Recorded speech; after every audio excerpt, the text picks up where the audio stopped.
Now, Will Pitt, our once and former good buddy from Truth Out. He's editor there now, Truth Out. I've said before, Will Pitt and Kathy and I and Ben, who's the guy that runs our archive? Ben Birch, where you can get any program that I've done in the past 35 or 40 years from Ben Birch. What's the name of his website? whiterosesociety.org. Yeah, whiterosesociety.org. It's White Rose, named after the kids in Germany who formed the society as Hitler was rising. But Ben Birch, Will Pitt, I forget who else. I met so many people in D.C. in December of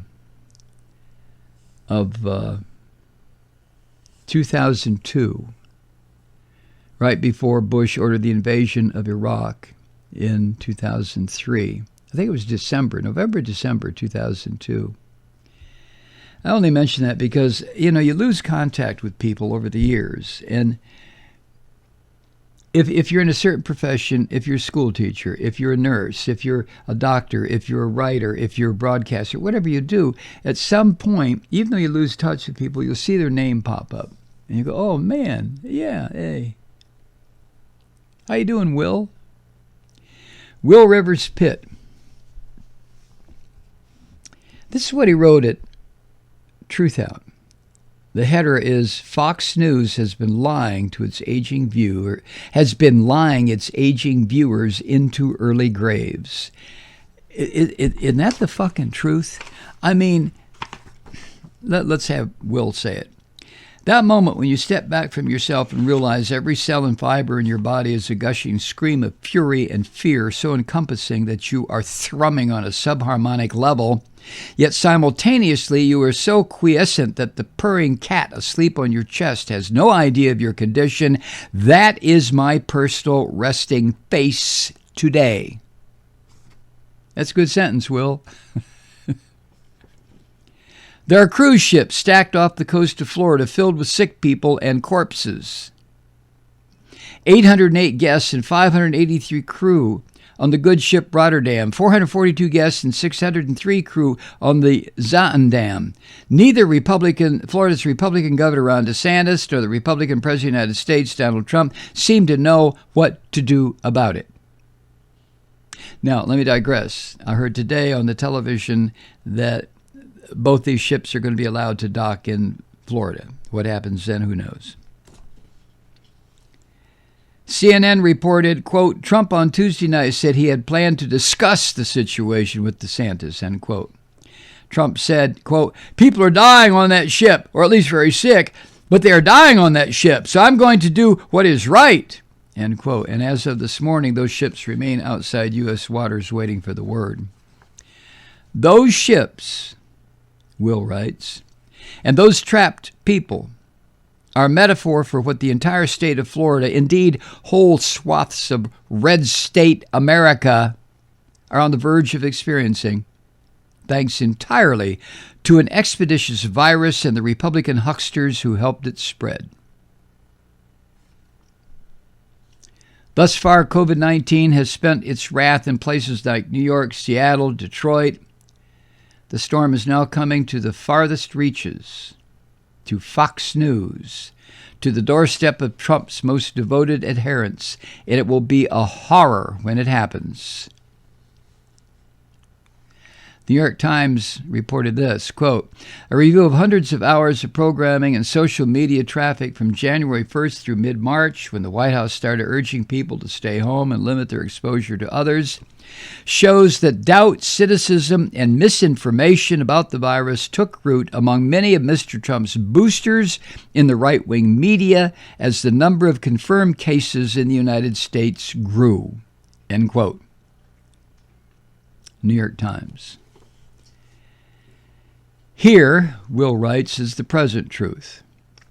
A doctor can go on Fox News, speak basic and elemental facts about the coronavirus pandemic, and become an immediate folk hero, not for what he said, but for where he said it.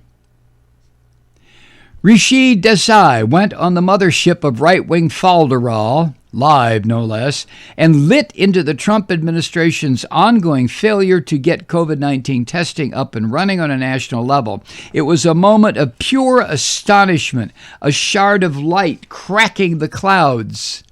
Fox News and the Republican Party exist today because of older white people who live in rural places. Meanwhile,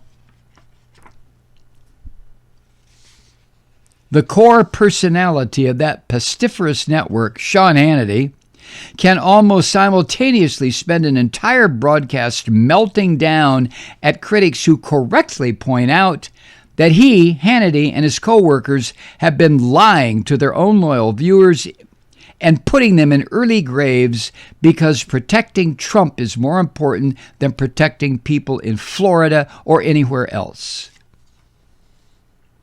I'm not telling you anything you don't already know, of course. But if I don't say it out loud, my head will become a pillar of fire, and that purring cat will run screaming. Never in history have two organizations, Fox and the Republican Party, been more utterly devoted to destroying their own foundations, and it is a dismal thing to encompass. If you had sat down last December and hatched a plan specifically calculated to damage that sector of the populace, you could not have done better than Fox and the Republican Party have through their defense of Trump and their simple, greedy negligence. COVID-19 is almost perfectly designed to attack older Americans, and still the Republican governor of Florida balks at protecting his aged population because doing so might make Trump look bad. I'm terrified for Florida, for the millions of people who are going to suffer and die because they trusted this president. We are told by the minute and the hour that ours is a divided nation. The conservatives hate liberals and vice versa, and that nary the twain shall meet unless it's at the point of bayonets. Yet my shoulders today are so tense you could use them as a whetstone, because just as I am terrified for older and immunosuppressed people everywhere, I am terrified for Florida, for red state America, for the millions of people who are going to suffer and die because they trusted this president. My heart is shattered at the thought of what is to come. I wish most devoutly that it was going to be different than it is, but that is futile. All of us, red states and blue states, are on the verge of bearing witness to a bloodletting that will leave us on our knees. It did not have to be this way, and I can't stop weeping. Will Pitt. Will Rivers Pitt, writing at Truth Out.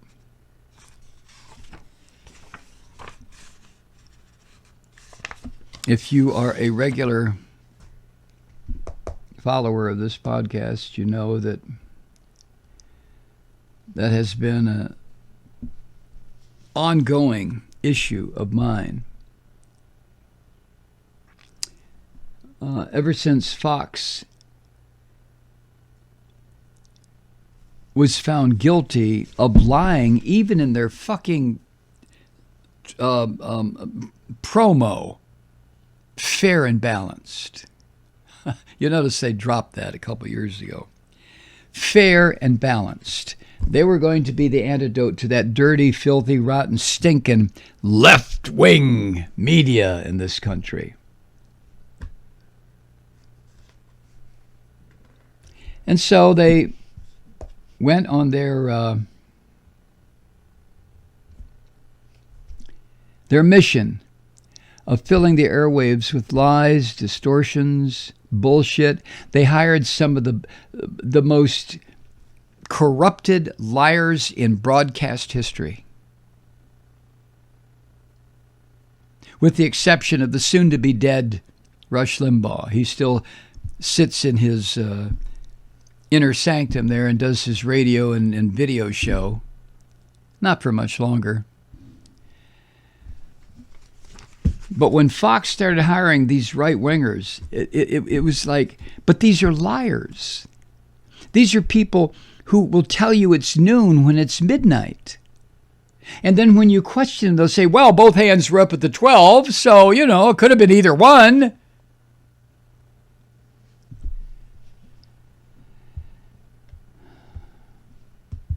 And when you couple the lies and distortions that Fox has been putting out there for decades with the fact that a huge chunk of its audience comes right out of the South, what I just talked about a minute ago, the ignorant, sick, obese, cardiac, fucked up South. The Christian fascist nexus with poverty and stupidity, the South.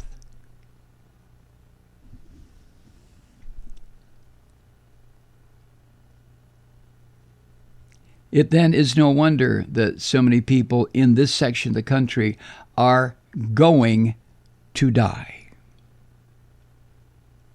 And so many of their relatives and family and friend and daughters and sons and grandchildren and nieces and nephews are going to not even be able to say goodbye properly, as mom or dad or granny or auntie lays there in an isolation booth choking on their own body fluids until they can no longer fucking breathe and die because you can't go in there. You probably already have it, sister, brother, auntie, but you can't go in there because maybe you don't. So you're going to have to watch your loved one die on, I don't know, we'll set up a camera.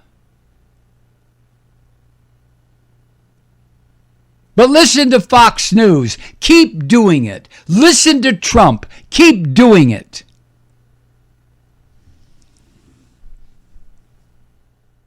Hey, Truth Seekers, while we're practicing safe social distancing, it's a great time to treat yourself with some seriously delicious, responsibly sourced coffee. Awaken to pleasure with River Moon Coffee. But don't take my word for it. Here are 2 recent reviews. Quote, we sell River Moon Coffee at Marine General Store, and I can't seem to keep up with customer demand. Not only is the coffee excellent, but the philosophy behind it, the careful sourcing and constant research to bring a quality product to customers, appeals to the hearts of our community.